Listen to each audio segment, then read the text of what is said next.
Captain Jake Morrison stood by the big window on his ship and looked at the stars. Space was quiet and dark around them.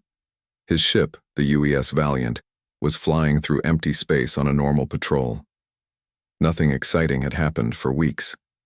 Jake was tall with short brown hair and tired eyes. He had been in space for many years, but he still loved looking at the stars. The Valiant was a big ship with thick metal walls and powerful engines. It carried 200 people and had strong weapons, but today, everything was peaceful. "Captain, something strange is happening," said Lisa Park, who worked with the radio equipment. She was young with black hair and quick fingers that moved over her control buttons. "I'm getting a weird signal from somewhere far away."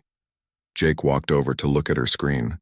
Numbers and lines moved across it in patterns he did not understand. "What kind of signal?" he asked. "It's not from any human ship," Lisa said, pushing more buttons. "The way it's made is different from anything we use. I think it might be from aliens." Dr. Alan Rogers heard this and came over quickly. He was an old man with gray hair who knew a lot about science. His face looked worried as he studied the screen. "This is very interesting," he said. "Look at these number patterns. They're using math to show they are smart. This is how scientists think aliens might try to talk to us for the first time." Commander Beth Sullivan walked over to join them. She was Jake's second in command, a strong woman. With short blonde hair and sharp eyes, she always thought about danger first. "Sir, the signal is coming from a star system called Kepler 442. It's 3 light-years away from us. Our computers show no human ships in that area." Jake thought about what to do. The Valiant was built to explore space and fight if needed. His crew was made of Earth's best soldiers and scientists.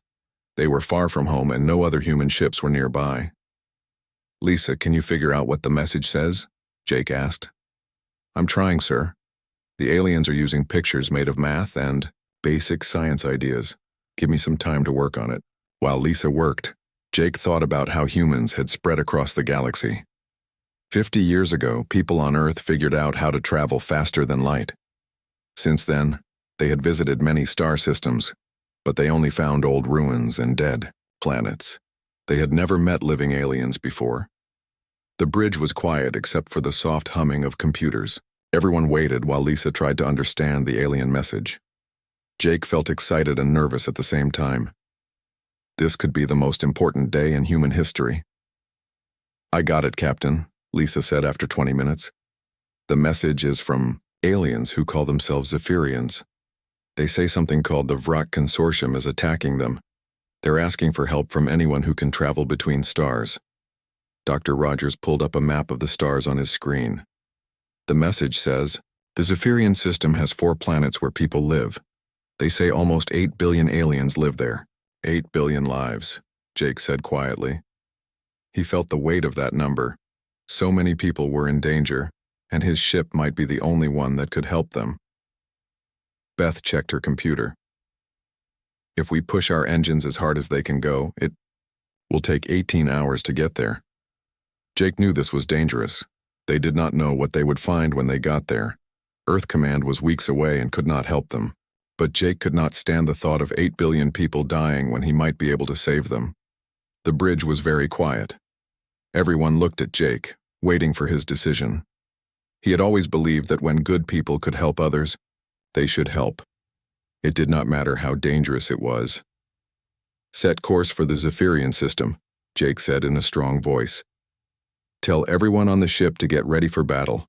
We're going to answer their call for help." Lisa began pushing buttons to change their direction. The ship's engines got louder as they prepared to jump through hyperspace. Beth talked into her radio to warn all the crew members that they might have to fight soon. "Captain," Dr. Rogers said, "we don't know anything about these aliens or who is attacking them. We could be flying into a trap." "Maybe," Jake said, "but we can't ignore people who need help. That's not what humans do." The Valiant's engines reached full power. The stars outside began to blur and stretch as the ship prepared to jump faster than light. Jake felt the familiar feeling in his stomach as the ship got ready to travel through hyperspace. "Jump in 10 seconds, Lisa announced. 5, 4, 3, 2, 1, jump. The stars disappeared, and the ship was surrounded by the strange blue light of hyperspace. They were traveling faster than light toward a star system where aliens were fighting for their lives. 18 hours until we arrive, Beth said. I'll make sure all weapons are ready and all crew members know what might happen. Jake nodded. Dr. Rogers, I want you to study everything we know about this star system. Lisa, keep trying to learn more about these Zephyrians and their enemies. As the ship flew through hyperspace, Jake stood by the window again. But now, instead of peaceful stars, he saw only the blue glow of faster-than-light travel. In 18 hours, they would find out if they could save 8 billion lives. None of the people on the Valiant knew that the aliens who sent the message had made a big mistake. They did not understand what kind of people humans really were. The Zephyrians thought they were calling for help from a peaceful species like themselves. They had no idea they were about to meet creatures from a world so dangerous that the rest of the galaxy was afraid of them. The aliens were about to learn that when humans heard someone cry for help, they came ready to fight anyone who threatened innocent people. The 18-hour journey to the Zephyrian system had begun, and nothing would ever be the same again. The Valiant came out of hyperspace at the edge of the Zephyrian star system. What Captain Jake Morrison and his crew saw made them stop breathing for a moment. The scene in front of them was terrible and frightening. Dozens of black ships surrounded the fourth planet like angry insects around a piece of fruit. Bright flashes of light came from the black ships as they shot energy beams down at the planet's surface. From space, Jake could see explosions blooming across the continents like deadly flowers. Cities were burning, and millions of people were dying. My God, whispered Dr. Alan Rogers as he stared at his computer screen. The old scientist's face was pale and his hands shook. The destruction is massive. They're destroying everything down there. Lisa Park worked quickly at her radio station, trying to catch messages from the planet. Captain, I'm hearing broadcasts from the Zephyrians on the surface. They're trying to get their people to safety, but their spaceships that were supposed to protect them are all destroyed. Jake felt anger growing in his chest as he watched the attack. The black ships were huge, each one twice as big as the Valiant. Their hulls looked strange, like they were alive and moving. The energy readings from his instruments showed that these ships had technology far more advanced than anything humans had built. Incoming message from the planet, Lisa announced, her voice tight with tension. The main screen lit up, and everyone on the bridge gasped. The alien that appeared was unlike anything they had ever imagined. The Zephyrian was tall and thin, with skin that looked like crystal. Light bounced off the skin and broke into rainbow colors that danced and shifted. The alien's eyes were large and had many sides like cut diamonds, and they showed both intelligence and desperate hope. Unknown ship. I am Prime Coordinator Veltar of the Zephyrian Unity, the alien said. Its voice sounded like music mixed with wind chimes. Are you the ones who received our call for help? Jake stepped forward so the alien could see him clearly. This is Captain Jake Morrison of the United Earthship Valiant. We got your message asking for help and came as fast as we could. The alien's expression changed in a way that was hard to understand. Its crystal skin seemed to dim, and something that might have been fear or horror crossed its face. You are from a Deathworld species? The readings from your ship show you come from a place with very strong gravity and dangerous conditions. Jake was confused by this reaction. We're from Earth, if that's what you mean. We're here to help you fight off these attackers. No, you do not understand, Veltar said, and its voice now carried what sounded like panic. We sent our call for help to civilized space-traveling species, not to Deathworlders. Your kind are known throughout the galaxy as the most dangerous hunters that exist. Jake looked at his crew with confusion. Commander Beth Sullivan stepped up beside him.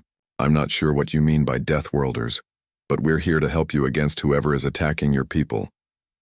Veltar's crystal form seemed to shake, either with laughter that held no joy, or with pure terror.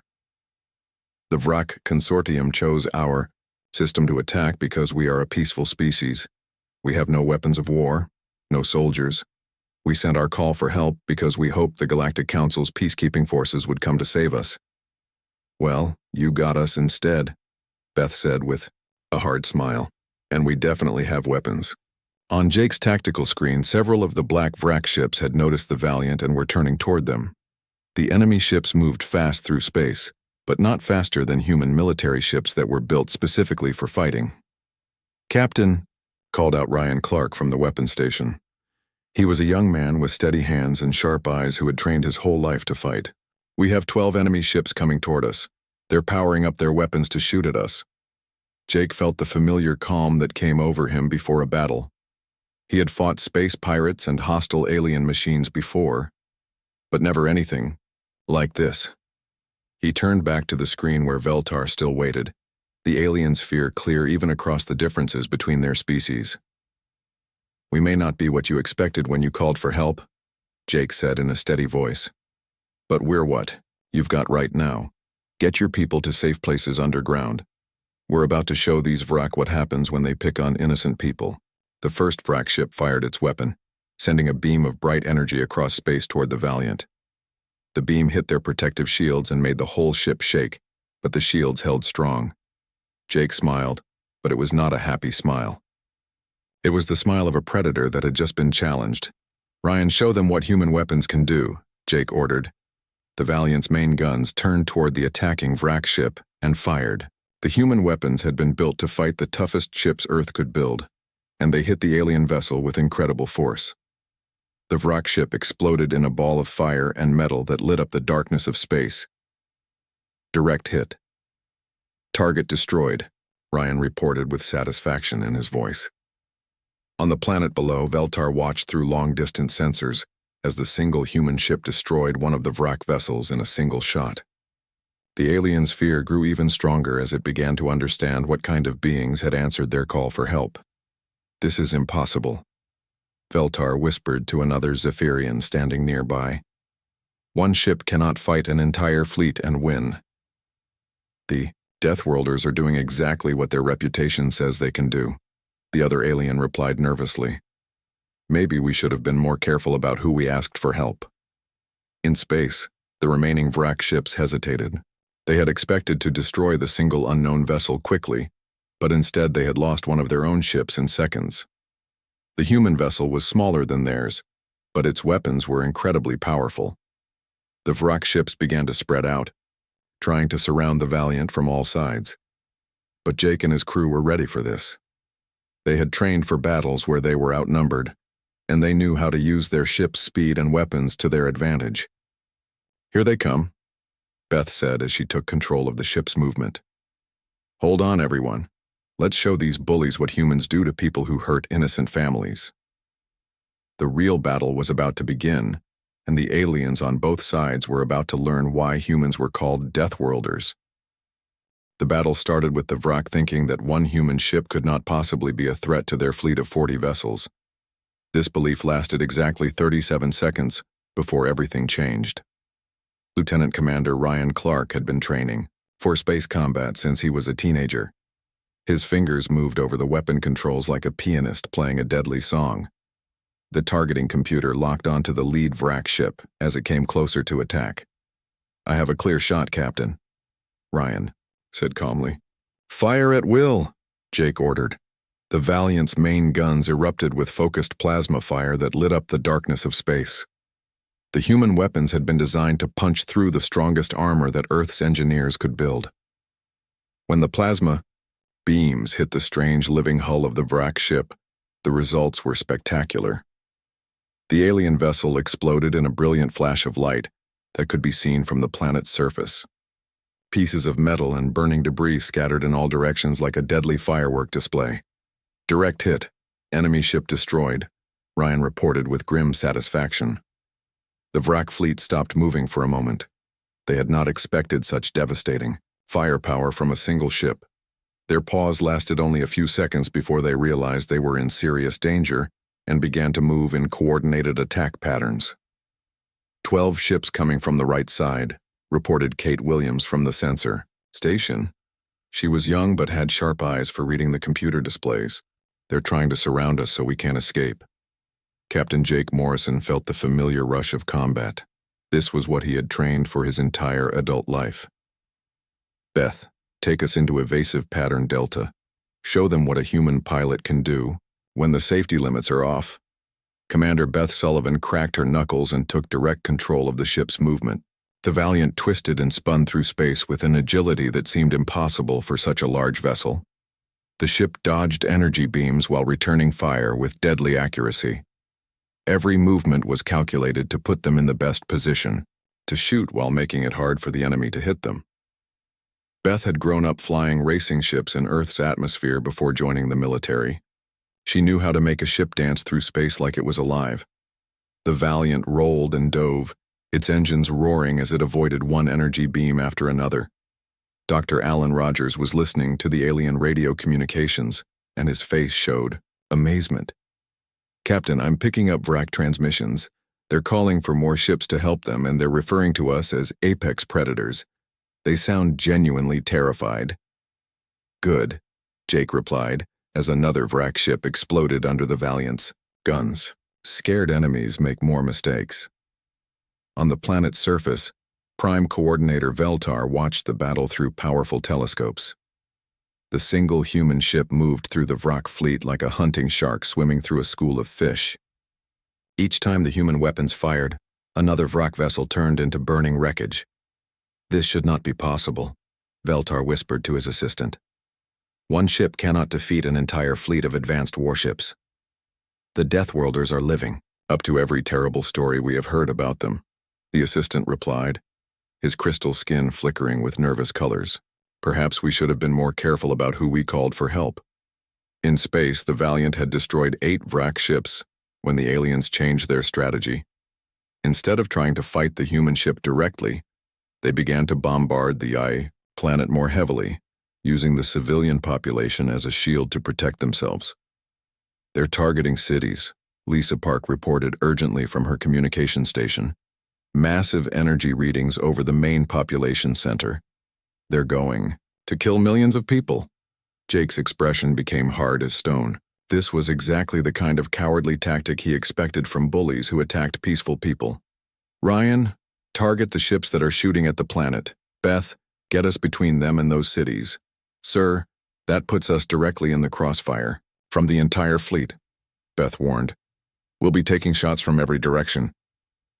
"Do it anyway," Jake ordered without hesitation. The Valiant dove toward the planet, placing itself directly between the VRAC bombardment ships and their innocent targets. The human shields flared bright blue as they absorbed incoming fire from multiple directions, but the ship held its position. Ryan systematically destroyed every vessel that threatened the civilian population below. Lieutenant Amy Foster worked frantically in the engine room to keep the ship's power systems running. She was small but tough, with hands that could fix anything mechanical. "Captain, shield generators are at 60% power and dropping fast. We can't take this punishment much longer."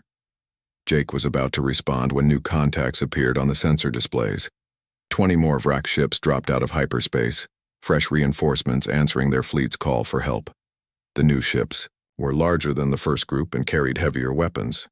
"Well," Jake said with deadly calm, "this just got more interesting." The VRAC reinforcements formed up in a battle line and began moving toward the Valiant. Their weapons were all ready, charging, ready to overwhelm the human ship with concentrated fire. The aliens thought that surely 60 ships could destroy one vessel, no matter how dangerous it was. What the VRAC did not understand was that the Valiant had been holding back. The weapons they had seen so far were only the beginning of what human military technology could do. Captain Jake Morrison had been testing the alien capabilities while conserving his most powerful weapons for when they were truly needed. Now, facing overwhelming odds with innocent lives hanging in the balance, Jake was about to show the galaxy what happened when humans stopped playing nice and started playing for keeps. "Amy, I need you to remove the safety limiters from our main weapon systems," Jake ordered quietly. Amy looked up from her control panel, her face pale with understanding. "Sir, those limiters exist for very good reasons. Our weapons at full power could damage our own ship from the energy feedback." "I understand the risks. Do it anyway." As Amy began disabling the weapon safety systems, Jake opened a communication channel to every person on the ship. "All hands, This is your captain speaking. We are about to engage our weapons at full military power. These weapons were designed to destroy the heaviest targets in Earth's gravity. What we're about to unleash has never been tested in actual space combat. Brace yourselves for what comes next. The Vrak fleet moved closer, confident that their superior numbers would finally end the threat from the single human ship. They were about to discover why no species in the galaxy's history had ever won a war against Deathworlders. The real battle was just beginning. Chief Engineer Amy Foster's hands moved quickly over her control panel as she disabled one safety system after another. Each switch she flipped removed another layer of protection that kept the Valiant's weapons from destroying the ship itself. Sweat ran down her face as she worked. Weapons limiters are offline, Captain, Amy reported. All safety systems disabled. We're now running our weapons at power levels that were never meant to be used in space. Captain Jake Morrison nodded grimly. The Vrak reinforcement fleet was getting closer, and he could see on his screens that they were preparing to fire all their weapons at once. 60 alien ships against one human vessel. Any normal military commander would surrender or try to run away. But Jake Morrison was not a normal commander, and humans were not a normal species. Ryan, target the center of their formation. Full power spread, maximum destruction, Jake ordered. Ryan, Clark's fingers hesitated for just a moment over the firing controls. He had trained with these weapons for years, but never at full power. No one knew exactly what would happen when they fired them without any safety limits. Weapons are charged, and ready, Captain. All limiters removed. We're running at 300% of normal combat power. Fire. The Valiant's main battery fired, but instead of the focused plasma beams the Vrak had seen before, the human ship unleashed something completely different. Hypervelocity kinetic rounds accelerated to nearly the speed of light shot out from the ship's guns like invisible hammers of destruction. The results were beyond anything the aliens could have imagined. The first round passed completely through 3 Vrak ships in a straight line, leaving perfectly round holes that vented atmosphere and fire into space. The second round hit a 4th ship and shattered it into thousands of pieces that spread out like deadly shrapnel, damaging 2 more vessels. The third round struck an ammunition storage area and caused a chain reaction that destroyed 3 ships at once. Within 10 seconds, the Vrak reinforcement fleet went from 20 ships to 7 confused and terrified survivors. The space between the fleets was filled with burning wreckage and emergency escape pods. On the planet's surface, Prime Coordinator Veltar watched his instruments in complete disbelief. The energy readings from the human ship were impossible. No single vessel should be able to generate that much destructive power.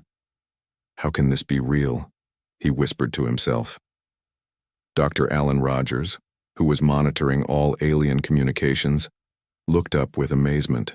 Captain, the Vrak are broadcasting on every frequency they have. They're calling us an extinction-level threat and ordering all their forces to retreat immediately. The remaining Vrak ships from both fleets began turning away from the battle, their engines at maximum power as they tried to escape. But Jake was not finished with them yet. These aliens had attacked innocent people, and in human culture, that was unforgivable. Lisa, open a communication channel to the Vrak fleet commander, Jake ordered. The main screen flickered and showed a creature that looked like a cross between a giant insect and a lizard. It had multiple eyes that were wide with obvious terror, and its clawed hands shook as it gripped its command console.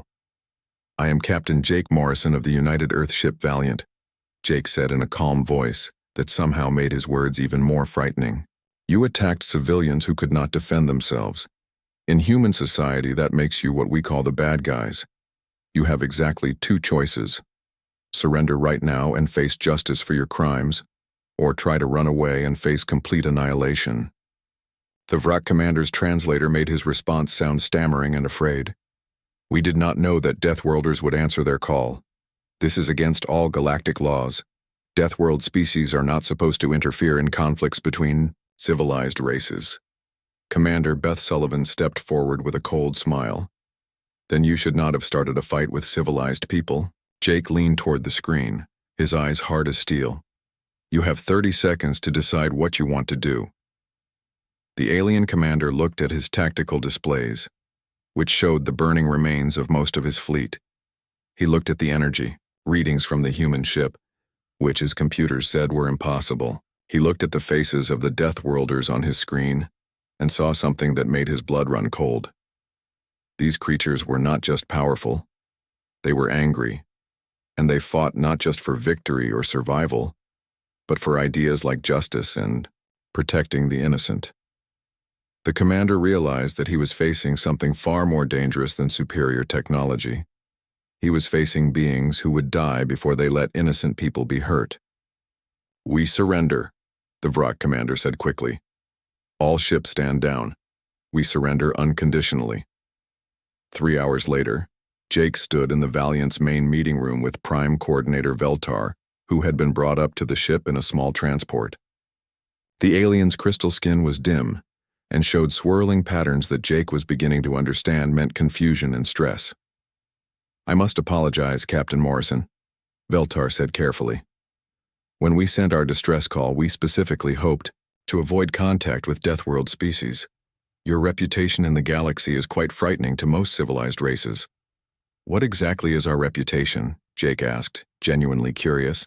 "That you are the apex predators of the known galaxy, that you evolved on a world so hostile that simply surviving long enough to reach space travel makes you the most dangerous species that exists. That you wage war not just for resources or territory, but for abstract concepts like honor and justice, and protecting strangers." Dr. Rogers leaned forward with scientific interest. "You say that like it's a bad thing. Most civilized species find violence deeply disturbing," Veltar explained. "We solve our problems through talking, compromise, economic pressure. The idea of physical combat between starships is almost unthinkable to us." Jake walked to the window and looked out at the peaceful planet below, where millions of Zephyrians were rebuilding their damaged cities. "Then how do you normally deal with species like the Vrak who use violence?" "We don't," Veltar admitted. "We hope they will eventually become civilized, or that the Galactic Council will send peacekeepers to stop them. We never considered calling Deathworlders for help because we thought the cure might be worse than the disease." Beth Sullivan smiled. "And now what do you think?" Veltar's crystal form shimmered in what Jake now recognized as nervous laughter. "Now we have learned that sometimes the galaxy needs Deathworlders. Your species may be terrifying to us, but you are terrifying to the right people." As the Valiant prepared to escort the captured Vrak ships to the nearest Galactic Council station, Jake thought about what had happened. Humanity had made first contact with galactic civilization, won their first interstellar war, and apparently earned a reputation as the species other species called when monsters needed to be stopped. "Lisa, send a message to Earth Command," he ordered. "Tell them we've made contact with galactic civilization and that we seem to be the people they call when someone needs to deal with the monsters." "Should I mention that they apparently consider us monsters too, sir?" Jake grinned. "Mention it, but also mention that we're the kind of monsters that other monsters are afraid of. Something tells me that's going to be very useful in the years to come." As the Valiant jumped to hyperspace, the crew could not know that their rescue of the Zephyrians would become legend. They were Deathworlders, and the galaxy would never be the same.